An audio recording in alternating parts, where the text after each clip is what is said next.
I'm really sorry that you're watching this video. It probably means that you are going through some sort of loss.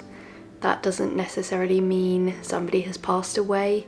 People can grieve in all sorts of ways and for all sorts of things. Firstly, I want to get something clear with you. How you're reacting is valid. Don't let anybody tell you you are grieving in the wrong way or that you should be doing it differently. Certainly, don't let anybody tell you that you're being irrational, particularly if somebody has passed away. Feel how you feel, because trust me, suppressing it doesn't work.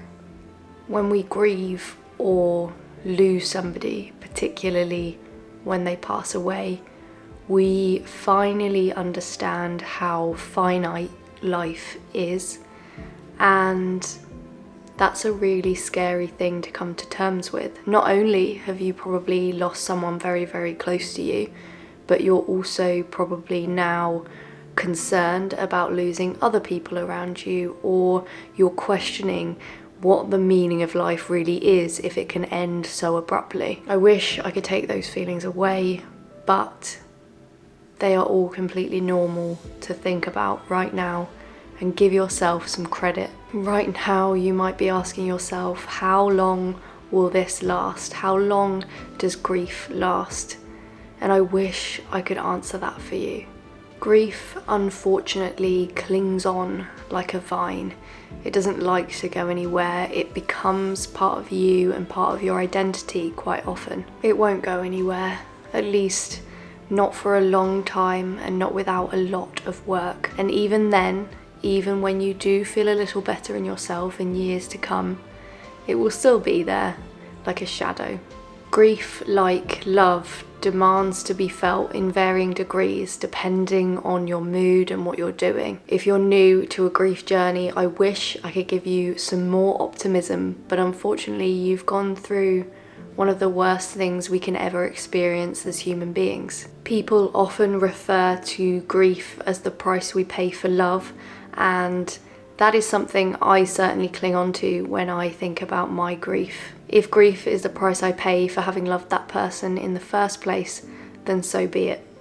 There is probably so much going through your head right now, so many things and so many questions, regrets, and you're probably replaying memories with the person you've lost. And that hurts, I'm sure, but it's normal. Quite often people try and avoid these feelings, but actually sometimes I think sitting with them can help. Just maybe don't do it for very long.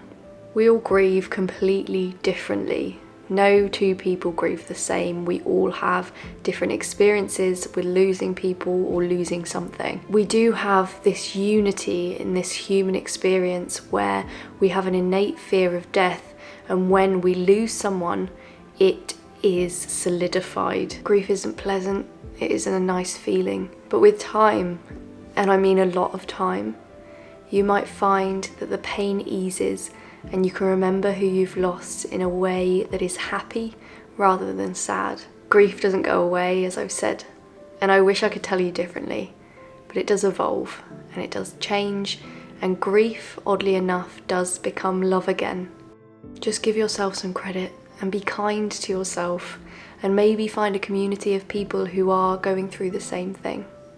I wish I could say more. I wish I could give you a hug if you're comfortable with it. If not, I'm sending you so much love, and you will be okay, even if it doesn't feel like it right now. Please look after yourself. Feel how you need to feel and get the help you need when you need it. I will pop some links down below in the description for some websites that might help you. Thank you so much for watching, and I really hope you're okay.